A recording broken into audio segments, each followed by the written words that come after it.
I need to issue a warning to you about the next story. It's scary and really describes evil. Do you think it is ever too late to repent and change your ways? This is the story Fortified from my book, God's Wake-Up Call by Nancy Hilton. There was a woman who lived by her wits.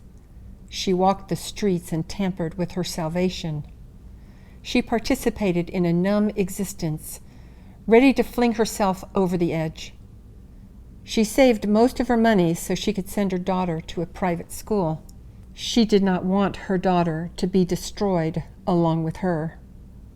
What was her name? It was Fortified. Now that is an unusual name for a woman, but it gave her the stamina and hope to live another moment. The mother felt fortified against adversity, no matter how awful her life had become.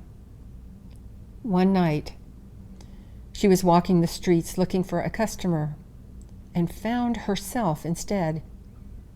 How did this happen? A young, good-looking man approached her and said, "Hi, want to join me and my companions? We have a limousine over there." She agreed and stepped into the car. The young man drove to an old mansion up on a hill. When she departed from the car, she walked into the house. It was poorly lit, and the walls seemed to ooze out slime. It smelled of rotting things and screams of old. She walked into the room that was filled with people who were definitely evil. She realized that this was not where she wanted to be and was scared. They said, "We have been waiting for you for many years. We are glad you're here. You are one of us. We thought we should meet. This will be a night you will remember." She stepped into the room. Her heart pounded. What was she doing here? These were not her kind of people. These were very scary souls. She tried to look into their faces, but she could not see their eyes. All she could see were empty sockets within the skulls of their lives. She thought of her daughter safe in the school. She also knew that without the money she would earn, her daughter would be kicked out. She was the sole support of her daughter's life. They could read her thoughts and laughed at her. "Do you think your daughter is safe in that school?" They spoke. "How stupid you are. She is safe for now inside the walls, but without love and support, where do you think she will end up? She is learning her lessons, but she needs to learn more than that. You're a good example for her, don't you think?"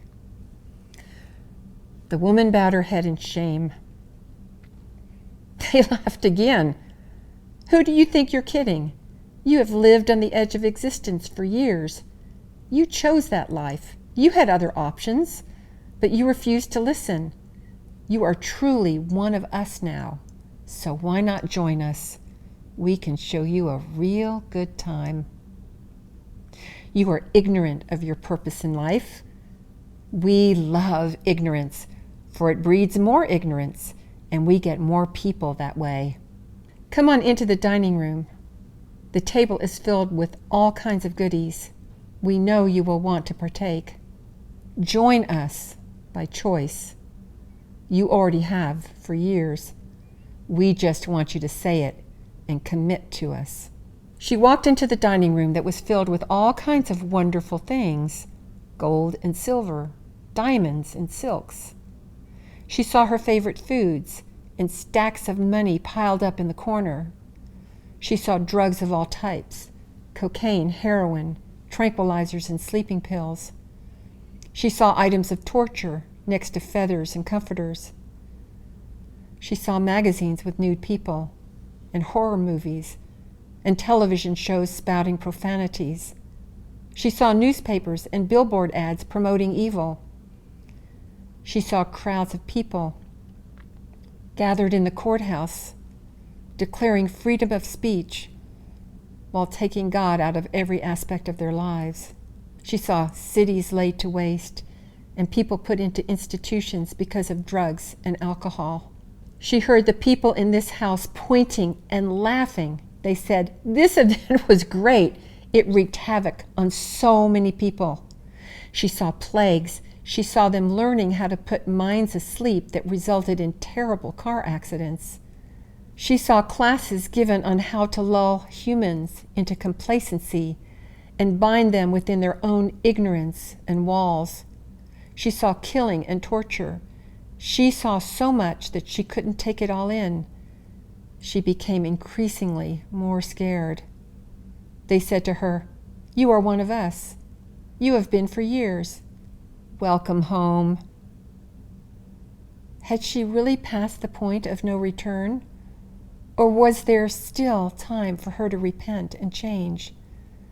Did she still have a choice? Or was it too late? It is my prayer that these stories will challenge you to think about the different aspects of your life. You can find links to these stories in the description. Now, I'm also a watercolor artist and decided that after my miracle, I needed to include Jesus Christ in my paintings. That's why I created my website, hiltonartist.com, so you could actually download any of these watercolors for your personal use for free.